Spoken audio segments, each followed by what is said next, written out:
Yeah, Daniel. I'd say a serial entrepreneur, and I built company and I'm building another company. And honestly, I've been a big fan of your stuff for years. And I think, me and Greg have been running this podcast for about give or take 7 years. And we hand curate like who we'd love to, who we want on and pulled on billionaires and professors and whatnot. You're actually the first musician we're having on. So, composer.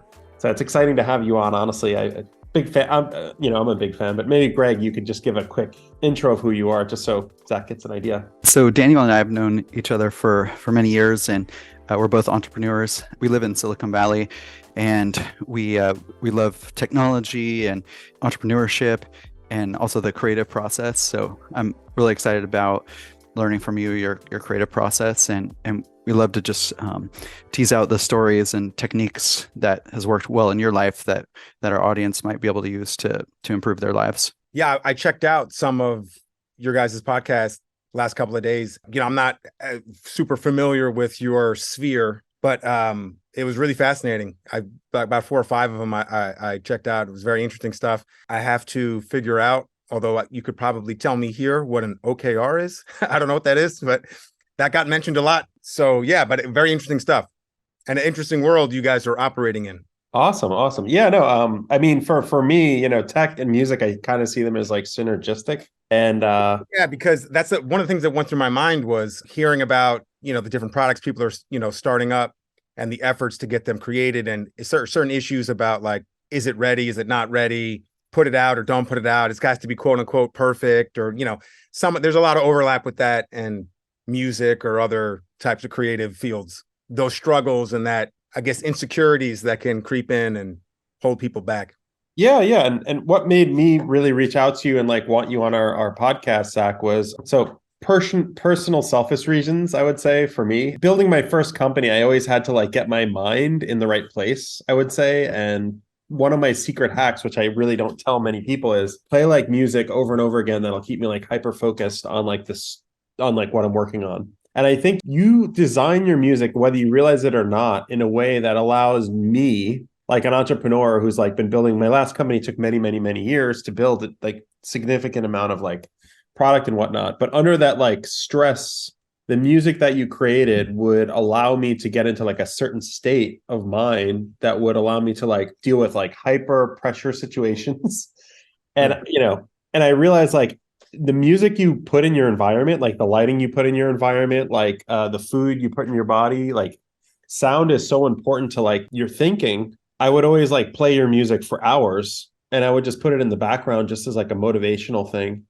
And I think that is something that like honestly like was part of my success for the longevity of my last company. And I'm like, thinking about like your music and I'm like, I should probably have you on the podcast because of all the hours I put into your music and the motivation it created for me. But I mean, I think you went through your own journey and you could probably talk us through it, like from the beginning of like where you started to like where you are now. And, I'm fascinated because like, I think being a musician is being a composer is like very similar to like the journey, like any entrepreneur takes. It's a very lonely path, like right to like start off and like do it. But I mean, you've touched the lives of clearly millions of people at this point without even realizing. Yeah, I'm sure you realize it, but it's like, probably a very lonely path, like creating that music, like getting inspired, building things that like, just composing the music the way that you want. It's yeah. I mean, I imagine it might be different for different people, but for me, I mean, lonely has a certain connotation to it. It's definitely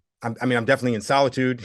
I mean, it's just me in the studio. So in that sense, it's lonely, but it's not necessarily lonely in a negative way or a way where I long for something that I don't have. It's not that type of a loneliness, but I know what you mean. And it is, that's why some people, they say, oh, you're a musician or you compose music. It seems to me that a lot of people assume, man, what a great ride that is, or what, it must be awesome.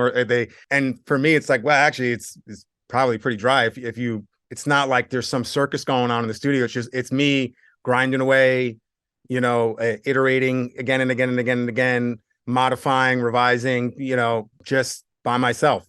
So yeah, it's lonely in a good way, I guess. But other people are far more, I guess, collaborative, and they always got a team of people. They got writing partners, they got producers or songwriters or engineers or, a team of people that come together and help out with stuff. And I would imagine for them, there's strength in numbers. And I can see how working with a team like that would, to the extent that maybe you weren't motivated in a certain way that day, but seeing everybody else getting up and after it helps you get up and after it.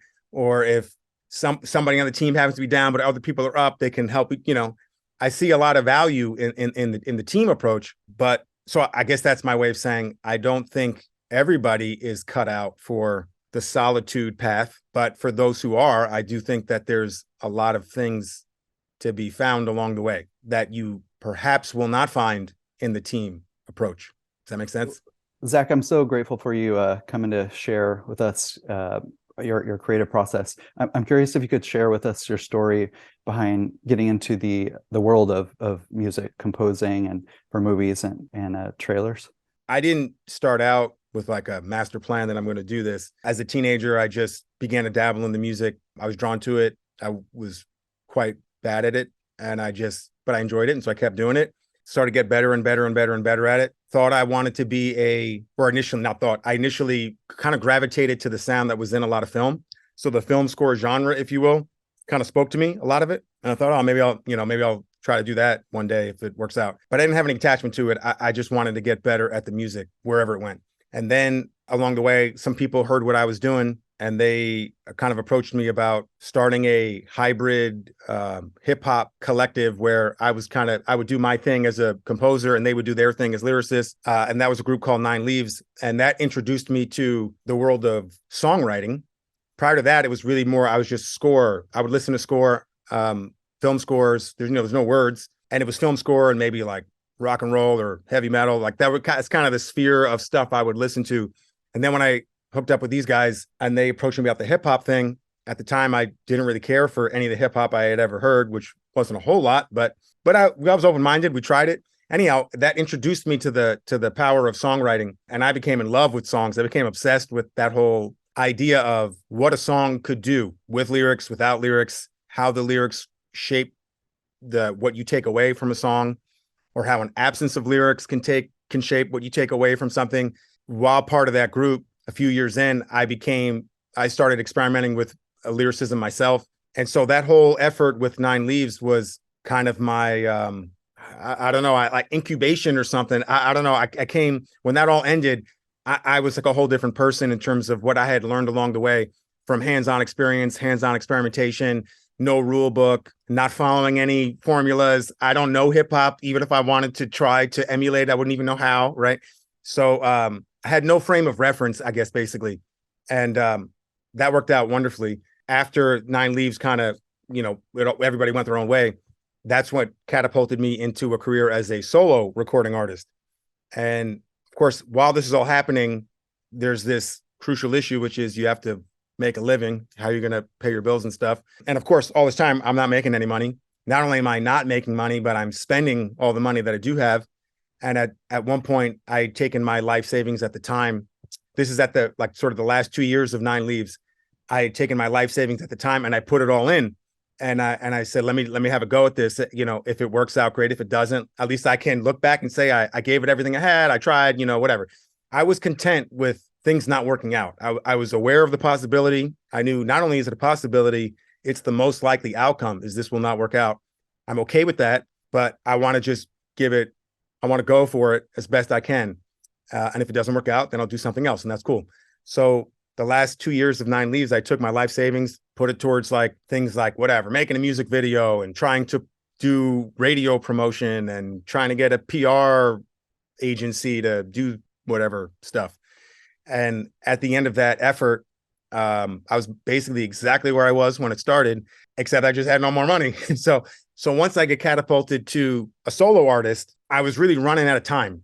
I was doing some freelance work on the side, which is, not anything I really fully ever enjoyed, but I was doing it as a means to an end. So basically, when opportunities would arise, if I had to write a custom 30-second piece of music or 60-second piece of music for a commercial or something like that, as those opportunities would arise, I would try to take them. That's a whole other industry in itself that's very competitive and very, it's not like an easy thing that anybody can just jump into and make money at it. But I had some experience in that domain, but even that was kind of running out. And I had this thing where it's like, listen, my sort of existential, not dilemma, but assessment was, if I can't if I can't end up in a place where I'm making music the way that I want to make it, and the only way I can make a living at music would be to make it in a way that I don't want to make it, then I'd rather just not make it. So I already knew that. And once I figured that out and became clear that it was either I do this the way that's authentic to me or I don't do it at all, it kind of cleared up how to navigate. And then it became just a question of how long can I go before the funds hit zero or close enough to zero that I have to pivot.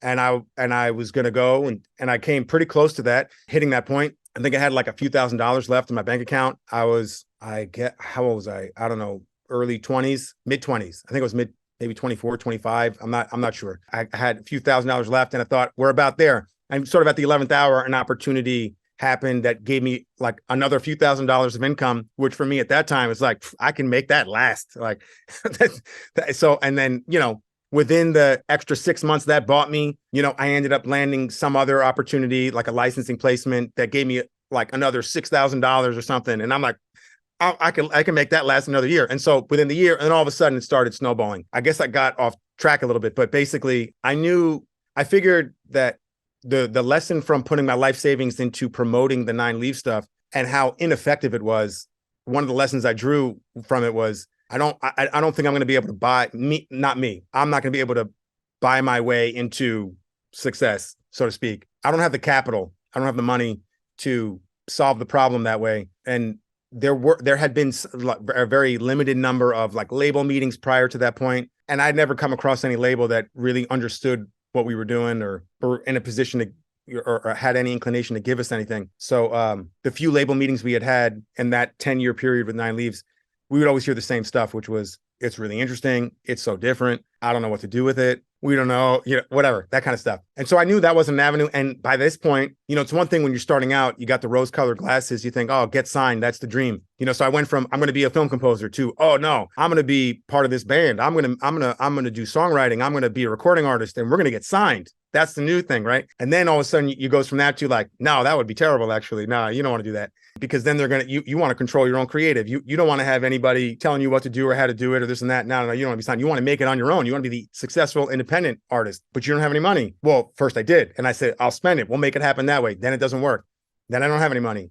And there's no other way to get money. And so I knew that probably my only shot at making something happen where I could turn this into something sustainable was through the avenue of licensing. I mean, that was my feeling. That was my inclination. I had no way to know for sure if my inclination was correct, but my intuition was, I bet you licensing could be a viable path for me because a lot of the music has a cinematic quality to it, or at least that's what I was always told. Certainly felt to me like, yeah, it might be a nice pairing. So now the new thing was, okay, get licensing. Well, that's you might as well, that's no different than saying get signed or get some investor to give you X number of dollars or, wake up and make it. Like it's one of those things. It's another very competitive thing. Everybody's trying to get their songs placed in film and TV. It's this whole ecosystem, with music supervisors and this and that.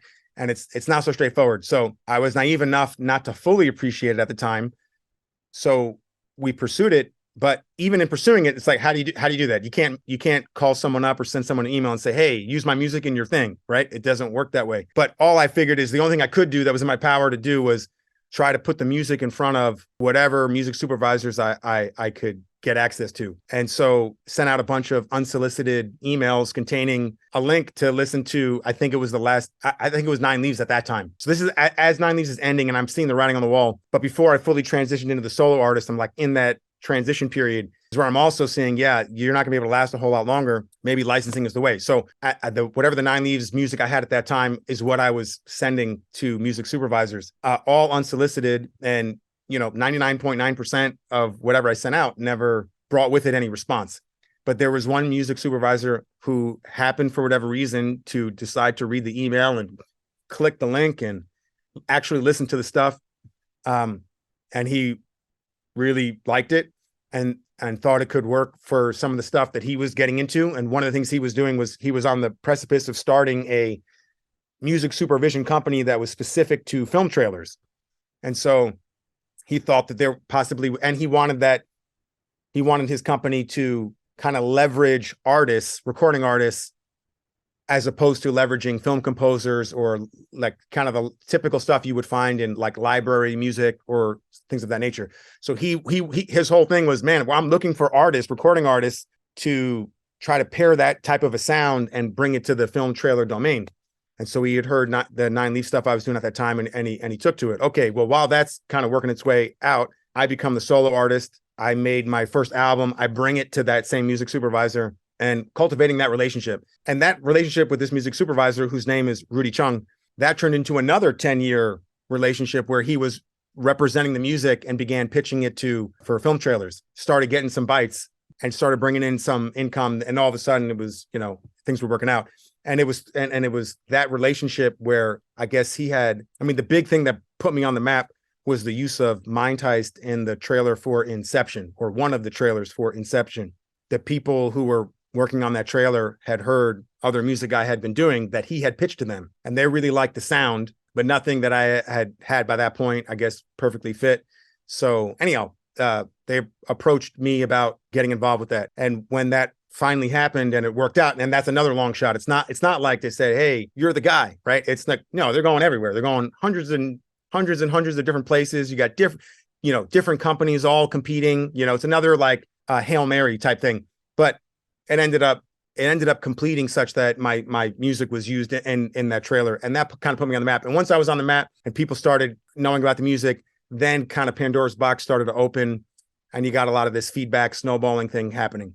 So but at that point, people think I'm like a trailer composer, or they, and then it's like, well, I'm not really a trailer, but I'm a recording artist whose song happened to get used in the trailer, or that kind of a thing. And there's no PR during any of this, because it's not like when a trailer or a film or a commercial, when they use the music, it's not like film, yes, but in the film trailer world or the commercial world, they don't put credits up to say you're, music by so-and-so. They don't, but nevertheless, the music seemed to resonate with people such that they went out of their way to try to figure out where it came from. And then when they figured out where it came from, then, okay, now they're seeing this guy's got other stuff too. And then they start poking around the catalog, and sort of the success from the trailer licensing that I did kind of allowed me to just kind of continue to do my own thing without having to worry about, paying the bills, not in any meaningful way. Because my overhead has always been super low historically. So it didn't take a lot. It's like it was $1,000 a month. That was a lot, that I would need at that time. So I kind of just took that breathing room and just kept creatively going after it as a solo artist, and continuing to kind of reinvest whatever I had back into equipment, back into, the craft, if you will. But I guess, I don't know, does that answer the question? Well, it sounds like that relationship with the music supervisor, his name was Rudy, you mentioned.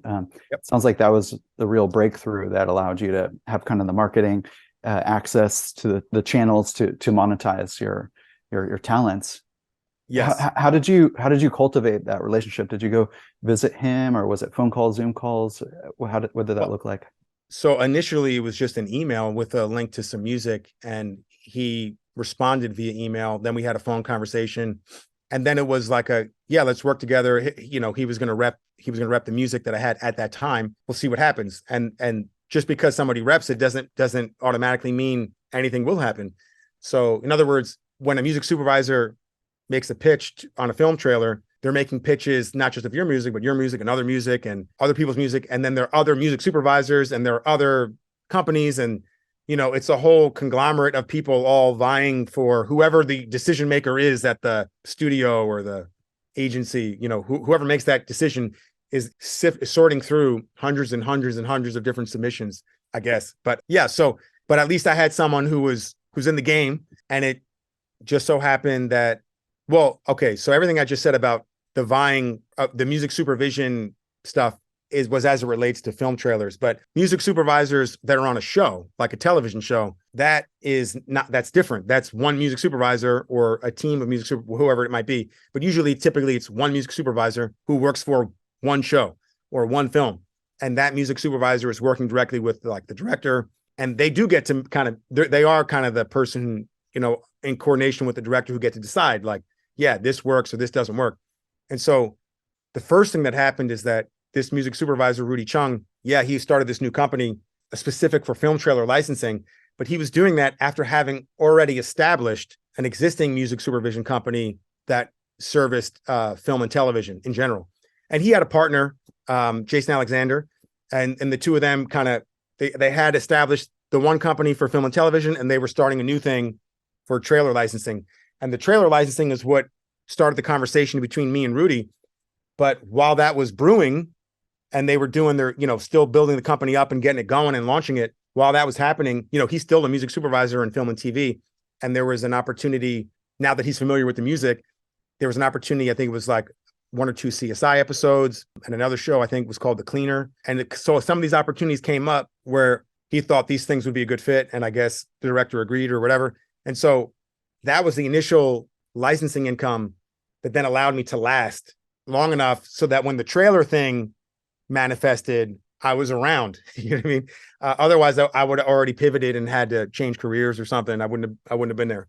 But when the trailer thing happened, that just blew it up even further, of course. But the relationship was definitely pivotal for sure. How has your style evolved over time? I'm not sure. I feel like I've always been doing the same thing in terms of the approach that I take. And I never really think about styles or genres or formulas or stuff like that. I make the thing that resonates with me the most at the time that I'm making it. What sounds good. Sorry. What does your creative process look like when you're composing a new piece or working on a film score? Yeah, I would say it's primarily an exploratory process, which is to say it's not premeditated. It's not that before I even show up to the studio, I know in my mind exactly what I'm going to do. I'm going to do this, and that. It's usually more I show up and I don't know what I'm going to do. And I sit down and I start experimenting with stuff, experimenting with sounds, experimenting with melodies, experimenting with chords and progressions, and trying to stumble upon something that moves me. And then if oh, that's interesting. Okay, pursue that. Okay, see where it goes. Oh, it dead end. Or, oh, actually there's something really nice here. Let's start to map this territory. What can we do here? What are the possibilities? And start to lay the groundwork for it and then build upon it. And usually I think my understanding is that a lot of people that kind of work on a song by song basis.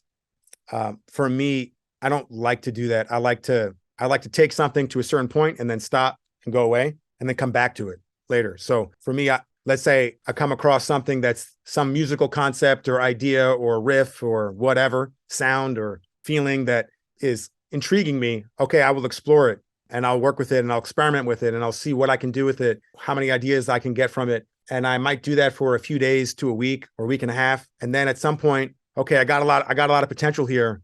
Then I'm going to walk away and I'm going to do it all over again with something new. And once I build up enough seeds, if you will, and I feel like I got a lot of seeds here, then, okay, let's start to really plant these seeds and see what they can, see what kind of fruit they can bear. And I'll go back and I start going through them again. So I take the assembly line approach where instead of start to finish, nothing to finished song and then move on to the next song, I like to take them in phases. At first, getting initial ideas down, keep going, move along, and then come back to that initial idea, build it up, refine it more. Again, to a certain point, wherever I feel like, okay, let me move on. Let's leave that now, move on. Maybe I took it from 10% to 40%. Okay, go to the next song. Let's get that from 5% to 35%. Go to the next song. Let's get that from 10% to 30%, wherever. And then I'll go back and now I'm hearing it fresh. I haven't heard that song for weeks or months. So now I'm hearing it fresh and I go, okay, let's take that from 40%, 80% or 90%, whatever it might be, right? Whether it's 3 passes or 10 passes, like along the assembly line, whatever, but that's the basic idea. I like to do it that way. And because it keeps me from getting burned out on or desensitized, which is a real risk, I would say. You get desensitized to what you're hearing, you no longer hear it objectively. And this assembly line approach for me is a way, it's natural for me to do that. It's not like I didn't intellectually say, oh, this is what I'm going to do in order to solve that risk. It just kind of organically happened that way. But I believe that's what it does. I think it's a guard against a protection mechanism against getting desensitized to what you're creating. So I'll do that. And then I'll be doing that pretty much exclusively with just music. And then once the music is basically where I want it or where it feels like it wants to be, that's the better way to say it, actually, then I will assess, should there be a lyrical component here or not? And if the answer is yes, if I feel like, yeah, the song is asking for lyrics, then I'll do the same assembly line approach, but now from a lyricism standpoint instead of a music standpoint.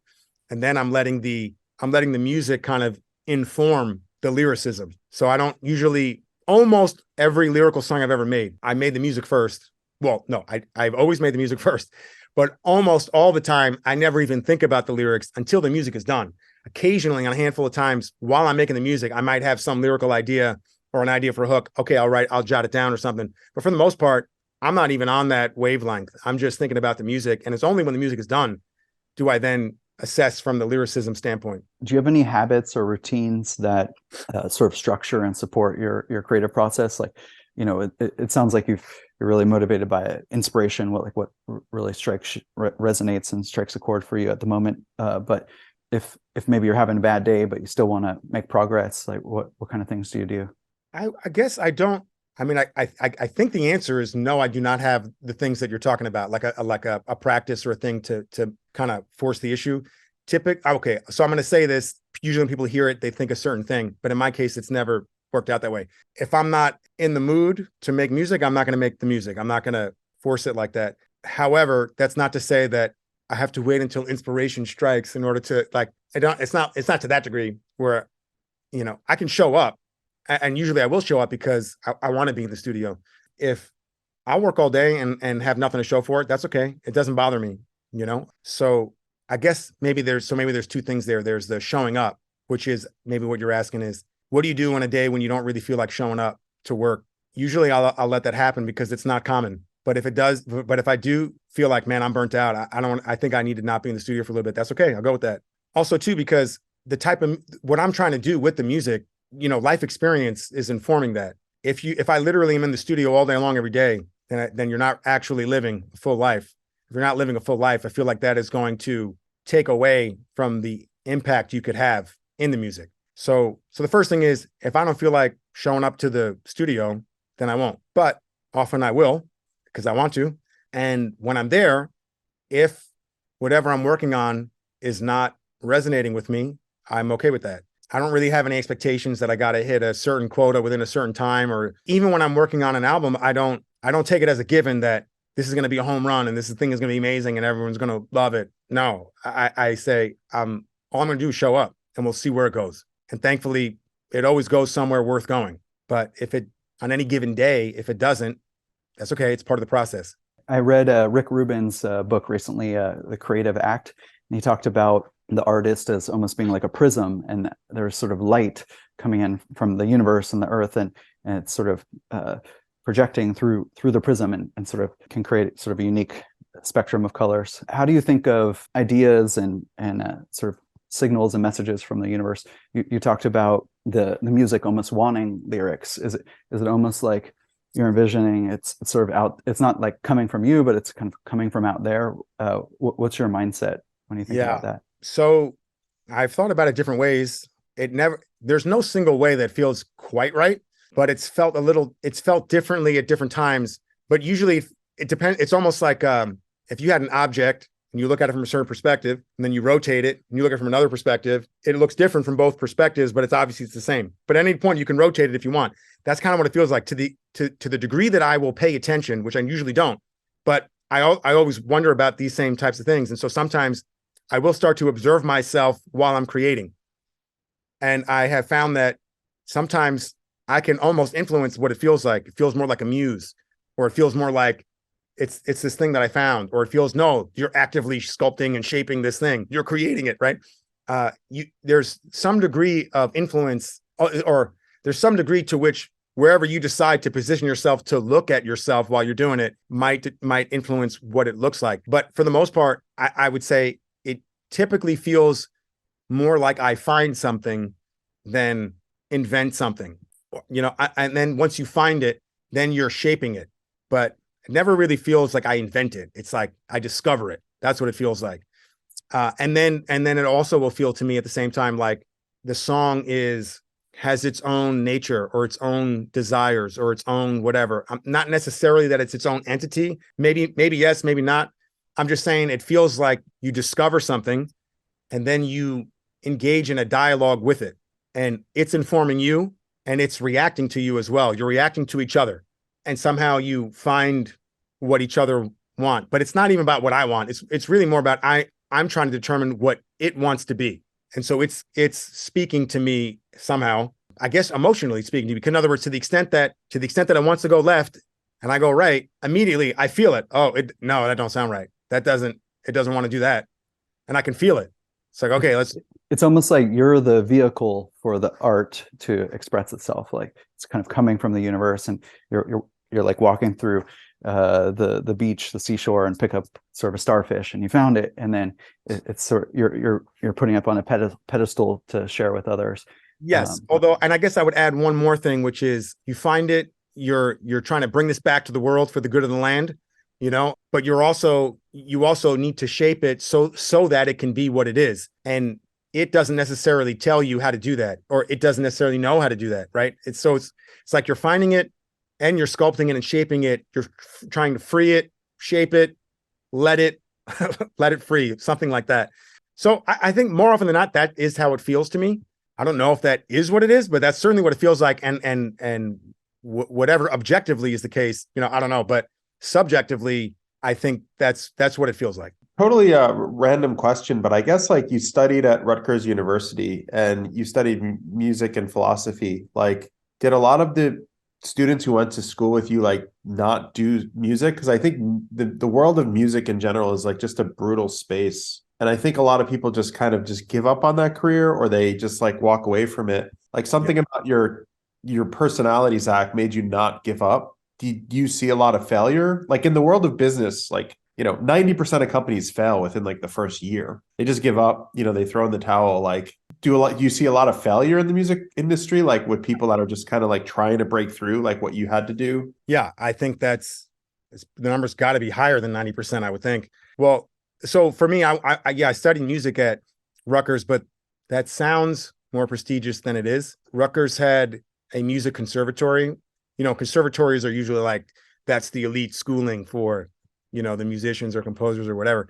So they had a conservatory, but I wasn't in it. I was in the liberal arts division. So I had instead of having a bachelor's of music, I had a bachelor of arts in music, which for me was perfect because I wasn't a musician on a conservatory level by any stretch of the imagination.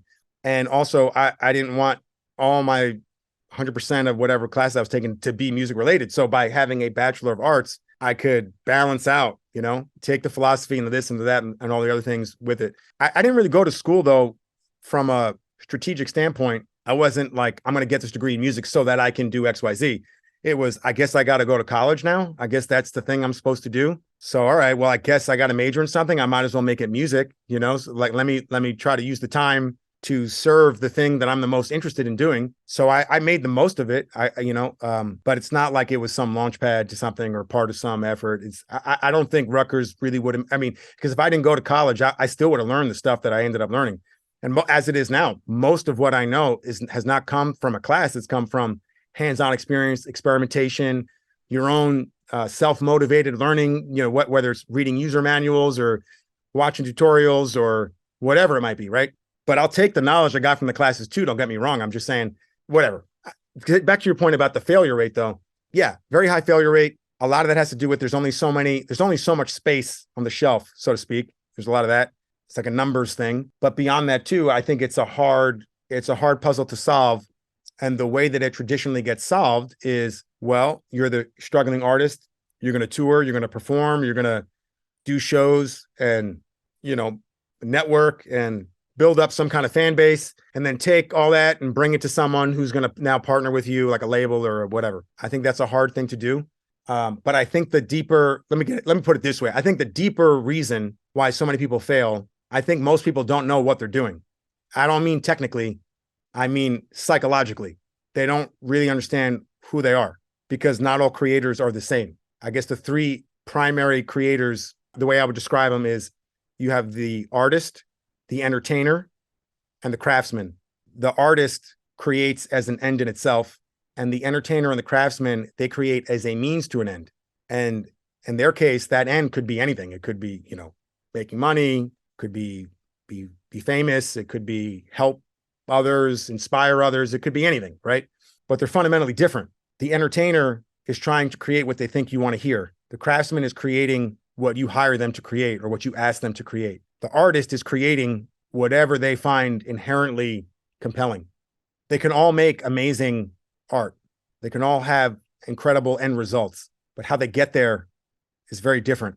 And if you're an artist, but you are functioning like an entertainer, it's going to be a problem, and vice versa. So I think at a fundamental level, there's a lot of confused people in the music space. And I think it leads to, that confusion can lead to poor decision-making in ways that really matter. It's not the only thing that contributes to the failure, because like I said, it is a numbers thing, a statistics thing, and it's an opportunity thing. It's luck, all that. But I think one of the many things is also people being confused about what they're doing and why they're doing it. What kind of advice would you give to aspiring composers and songwriters looking to break into the film and trailer music industry?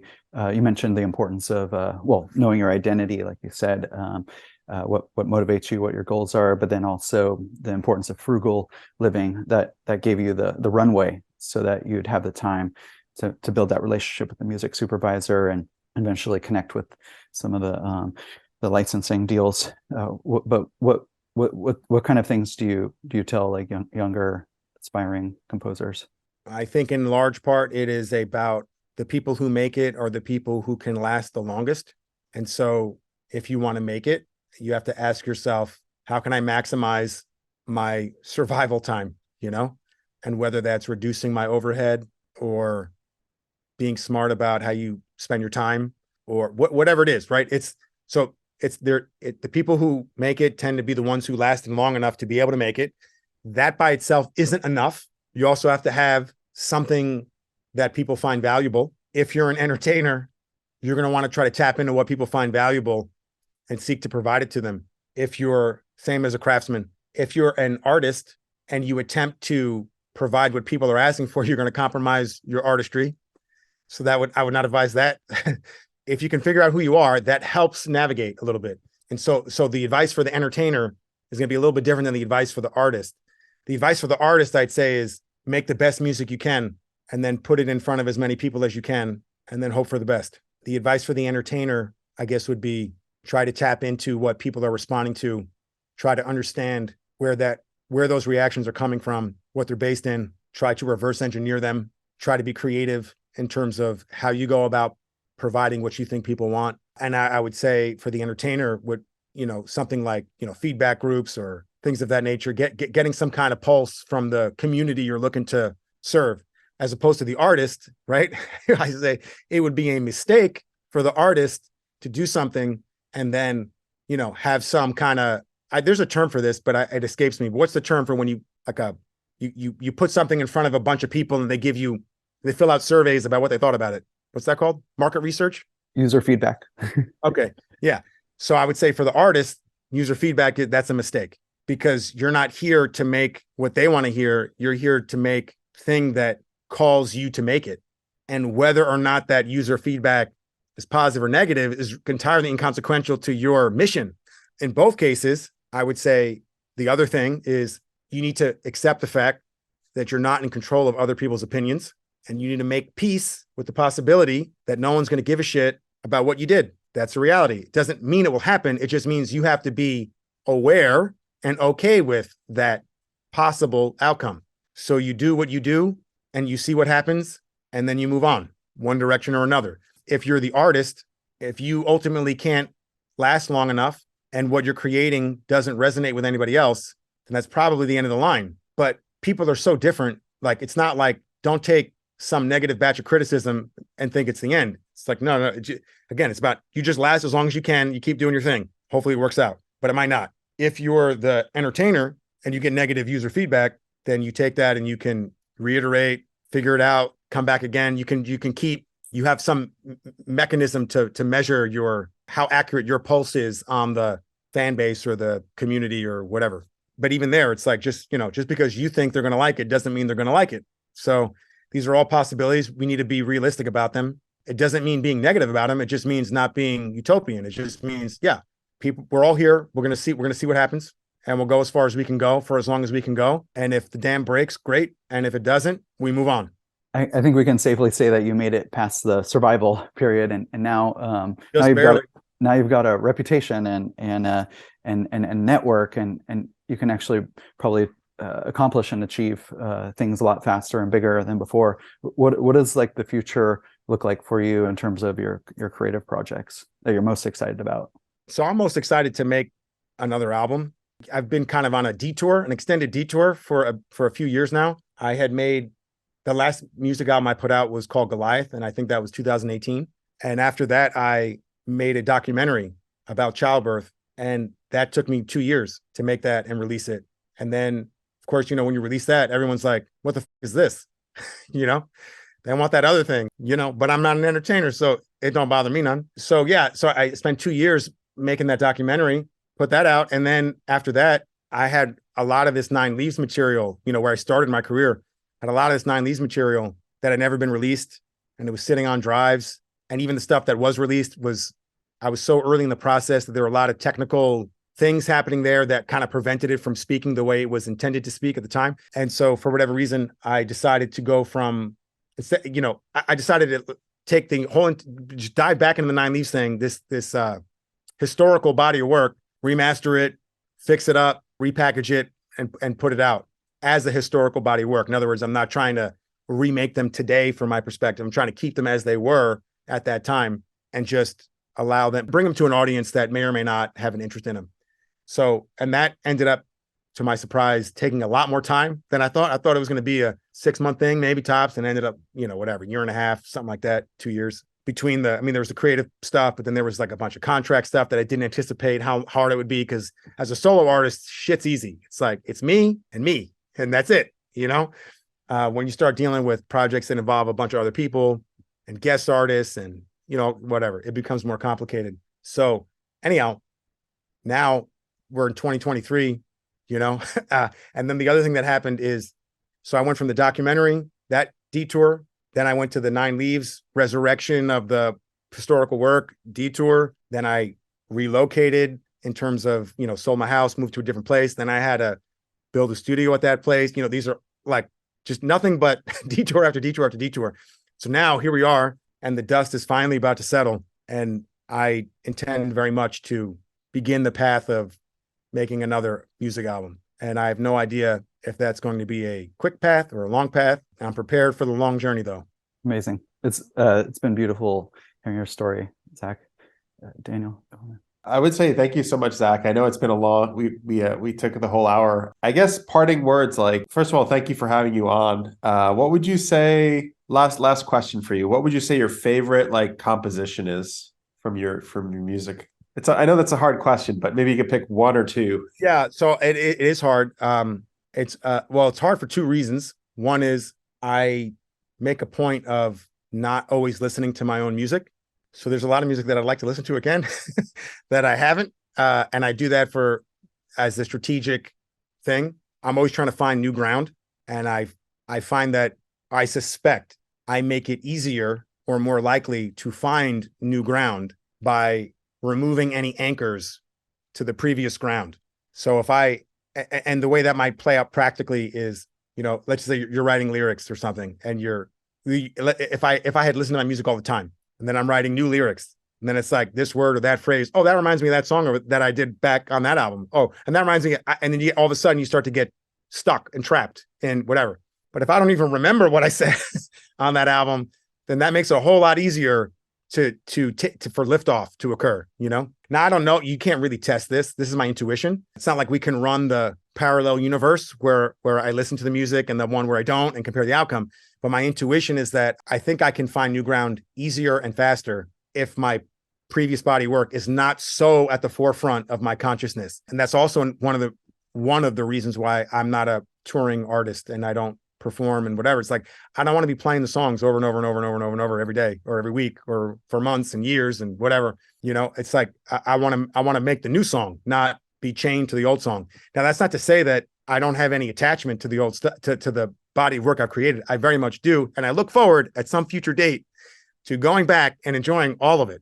Right. But for right now, I have this larger mission. There's a certain, there's sort of a meta narrative that has emerged that I didn't know I was doing in the beginning, but it emerged along the way. And this meta narrative, I really want to complete. And once that's complete, now, might be, however many more albums worth before the meta narrative feels to me like it's completed itself. Until I get there, then I don't really want to go back and whatever and listen. But so that's one thing. It's hard. I'm not as intimately familiar with my catalog as one might think. I mean, of course I am, because I all the blood, sweat, and tears and the days and weeks and months and months and months. Like, I know everything, but I also kind of, it's a little fuzzy too, which is good. You want it to be, for me, you want it to be a little fuzzy. But the other thing that I find, though, to answer your question about the favorite, aside from what I just said, that caveat, is I tend to be the most excited about whatever I just did last. So like at the end of Nomad, that last song was the last song. It doesn't always work out this way. Sometimes the last song isn't the last song you finished. In this case, it was.